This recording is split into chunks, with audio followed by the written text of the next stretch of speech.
troubled by the emptiness. Destroy the middle, it's a waste of time. From the perfect start.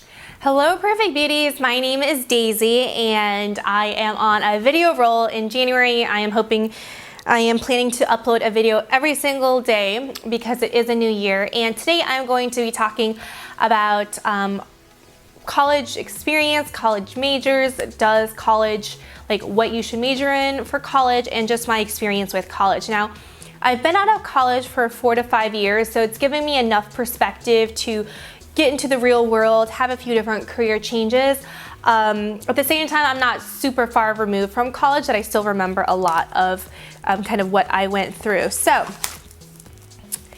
let's get into this. Okay, so where I went to school, I think where I went to school, I should give you a little bit of background information. So I went to a public high school in Minnesota, and it was, I guess, not super challenging. You know, it was a public high school and it wasn't a magnet or charter school. So it was, you know, it was a big school, so I did have a lot of opportunities to take advanced placement courses. But you know, I always wanted to leave Minnesota. I just felt like it wasn't a place I wanted to be. It was very cold, and I think the people there are very, very nice and genuine, but at the same time, they've only seen like white Caucasian people and have not really experienced a lot of things that maybe people in larger cities have. So I wanted to go somewhere that was out of Minnesota, that was warm, and a school that had, that was like on par with a lot of Ivy League schools. So I know this will be controversial, like, does it matter what school you go to? Does it matter about the brand of the school and everything like that? And I have two different thoughts on this. I think the brand of school matters if you are just gonna do your undergrad and you're not really gonna have any graduate education. So, you know, for me, I did not plan to go into any secondary or postgraduate education. I don't have a master's, I don't have a PhD, or I didn't go to law school and I didn't go to business school. So because of that, I feel like my only degree was a Bachelor of Science, that my degree is kind of important, like if it is a good degree or not from a good accredited school. Whereas if you are planning to go into some kind of graduate school like medicine or law or business school, those degrees are, I think, more important than the actual college you went to. So I think if you know you want to be a doctor and for sure that's what you want to do, the undergrad of your school doesn't really matter as long as you can get good grades and like good MCAT scores and good recommendations and all that. So that you can apply to the best medical school that you can get into. And that will play a lot more weight, like what medical school you went to for your residency and your job and all that kind of stuff, than the college, right? Same thing with business school, right? If you went to a top tier business school that specializes in finance especially, then it's going to be a lot easier for you to get job interviews and networking opportunities at a better degree business school for that kind of niche job that you want.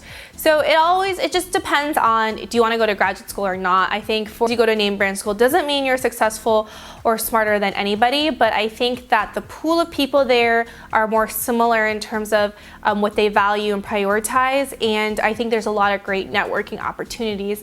The friends that you make in school, you're gonna see them 10 years out and they're gonna be amazing superstars in whatever fields you know they'll be. It's just really crazy how on Facebook you just find that these people are doing really amazing things with their lives 10 years down the road, and I think having that network of people who are very ambitious and similar minded is also important. But at the same time, it is very expensive to go to one of those schools, so you know, you have to kind of weigh the pros and cons with it.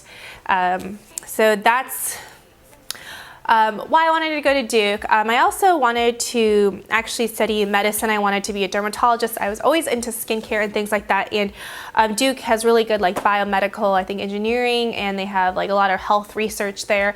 And I wanted to do something either like psychiatry, like therapy, or like dermatology. I don't know. It was like something like very health related because I was always super fascinated by people. So I decided to go in, and then I took a few chemistry classes and a few neuroscience classes. And what I realized is that just because it was easy for me in high school did not mean it was easy there. And in my classes, everything was graded on a curve. So like a B- was the average score, and it was a pure bell curve. So that means half the class got below it and half the class got above it. And these are all like, you know, like wannabe pre-meds in those classes. So it was very, very, very competitive, and I just didn't perform, I felt like, that well in those classes. I realized that the way my mind works, I'm much more of an innovator and intuitive thinker. I don't do well digesting a lot of different information at once. It comes very slowly to me. When people tell me a really long story, I kind of get lost in it and I don't pay attention. So I feel like if you want to study medicine, it's all like being able to really absorb so much information in at once, which is not something that I am good at. And also I realized that, oh, this is my microphone, I didn't want to like go to school for the next 10 years of my life. So I took an economics class, and I did pretty well in the class. I got a few scores that were above the curve finally, and it just kind of made intuitive sense to me, right? If something is going to go up, something else will go down. And it was really fascinating to take people's behaviors and being able to quantify them and find an optimal solution. And if you guys know me, I love being efficient. I love finding optimal things to everything. And so that's just the way my mind works, and it was a really great major for me. So it helped me a lot in that sense. I was going to major in psychology. Actually, my first intention was to major in psychology when I went to school, but you know, psychology, again, it's a lot of different studies and a lot of different information that you need to absorb really fast, and it's just a lot of information, right? And I felt like with psychology and like more like the health sciences, you couldn't be as creative as you can be in business in that sense. So decided not to do psychology, and also my parents were not thrilled with me having majored in psychology. And so my parents did pay for my education. You know, I'm very, very lucky that they were able to help me out with my schooling, and I know that not everyone is fortunate enough to be in that scenario. So, you know, that's also another thing.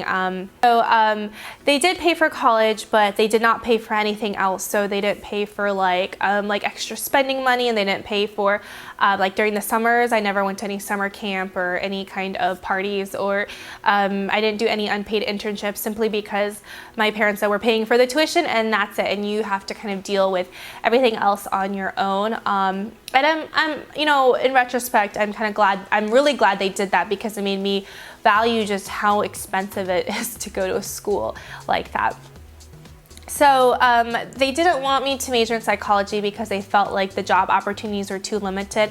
And I looked back upon it, and I'm really glad I actually majored in economics. I took coursework in calculus, statistics, finance, different classes, and while I don't really remember any of it, I feel like it really opened my doors to being able to apply to a lot of different jobs. Bye.